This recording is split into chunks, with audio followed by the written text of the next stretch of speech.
Amina.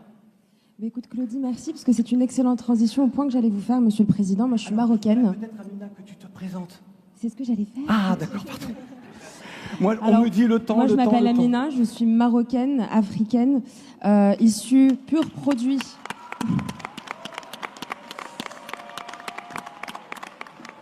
Pur produit de l'enseignement français à l'étranger, donc de ces France qui perdurent en Afrique, de ces France dont on est très fiers, mais de ces citoyennetés bancales, un peu à moitié. Je n'ai pas encore le droit de vote en France, je l'aurai peut-être un jour, je le souhaite, mais de ces citoyennetés, de ces mobilités qui vous font un peu réfléchir.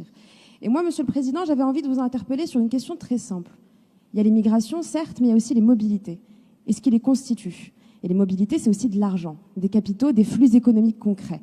Et par là, j'entends les transferts de fonds des diasporas, qui constituent une gigantesque manne financière, des fois 2 à 3 fois supérieure à l'aide au développement. Ces transferts continuent de faire l'objet de commissions étouffantes par le secteur privé, qui peuvent aller jusqu'à 9% pour l'Afrique subsaharienne et qui ont été complètement trustés par ce secteur. Et sinon, ces transferts s'enterrent dans des réseaux informels qui ne sont ni sûrs, ni garants d'une reconnaissance concrète de l'activité économique de ces diasporas. Alors, Monsieur le Président, ici, il ne s'agit pas de gérer la monnaie des autres, loin de là, mais de permettre aux diasporas africaines de participer au nouveau modèle économique et d'émergence de leur pays. Si vous dites vouloir mettre les diasporas au cœur de cette nouvelle relation, pourquoi ne sont-elles pas considérées comme des citoyens économiques à part entière, ayant elles aussi un vrai guichet public, des maisons des diasporas pour les accompagner?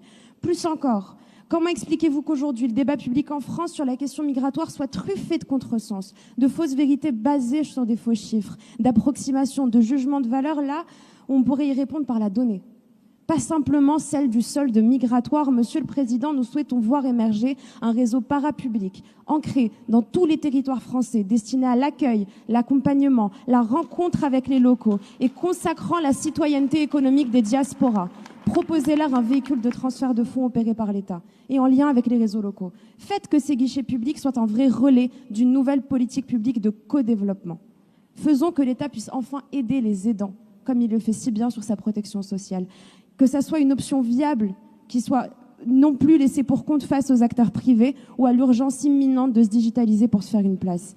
Et grâce à ce réseau et dans une logique d'open data, on pourrait enfin collecter des données concrètes sur cette activité économique des diasporas, sur ce qu'elles apportent, ce qu'elles renvoient, sur cette mondialisation qu'elles construisent et qu'elles le font dans un monde qui est encore aujourd'hui bien trop alternatif. Et surtout, on pourrait donner au débat public français, qui en a grandement besoin, des cartes en main pour se parler sereinement. Alors si pour s'écrire des lettres, Monsieur le Président, on a encore la poste, pour s'envoyer des fonds, comment on fait?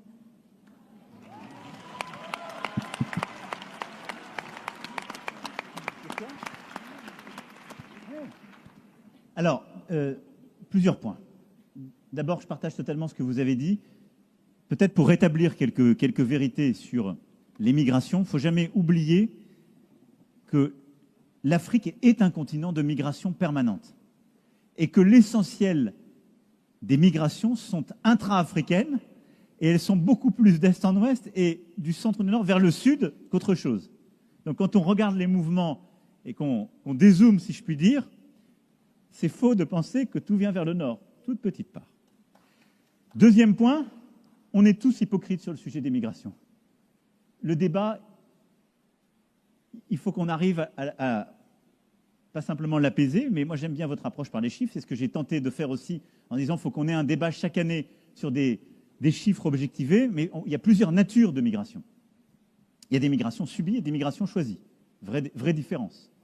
Il y a des visas qu'on donne parce qu'on choisit, pour développer son entreprise, on a envie d'aller dans tel ou tel pays, des deux côtés, pour des raisons politiques, pour des raisons universitaires. Et il y a de la migration subie pour des raisons économiques, on n'arrive plus à vivre, et pour des raisons climatiques, et ça existe aujourd'hui, la région du lac Tchad en est un exemple cruel, et pour des raisons politico-militaires, parce qu'on subit la guerre. Et là, c'est l'asile.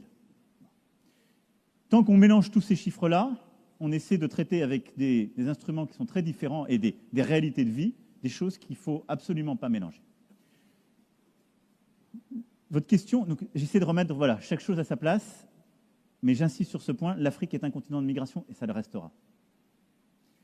Alors, une fois qu'on a dit ça, comment on essaie de répondre au point que vous évoquez, c'est de dire les diasporas sont un facteur de développement de l'Afrique. Et ça, vous avez raison, ce qui a été d'ailleurs la double peine en quelque sorte, pour le continent africain pendant la crise Covid, c'est que toutes les diasporas en Europe et ailleurs, qui sont des éléments clés du soutien à l'activité familiale et économique de leur pays, ont été totalement bloquées par le Covid. Et donc, même quand on a continué les financements publics, le financement privé s'est complètement effondré. Et ça a encore appauvri des pays qui avaient les conséquences économiques et sociales du Covid-19 en Afrique. Il ne faut jamais l'oublier, parce que c'est ce qui s'est passé en 2020 et ce qui s'est passé en 2021. Donc la première chose, c'est qu'on doit reconnaître ces chiffres. On doit, nous, avoir une approche beaucoup plus transparente sur les migrations de travail, en partenariat avec les pays, et on doit construire le cadre de cette relation de financement privé. Aujourd'hui, on ne l'a pas fait. Je veux saluer le travail que fait Cira Silla, parce qu'elle a beaucoup fait en tant que parlementaire sur ce point avec Bercy. Elle s'est aussi beaucoup parfois heurtée à nos propres conservatismes. On n'est pas allé au bout de notre boulot, nous. Je vous le dis franchement. Et donc, les chiffres que vous avez rappelés tout à l'heure sont vrais.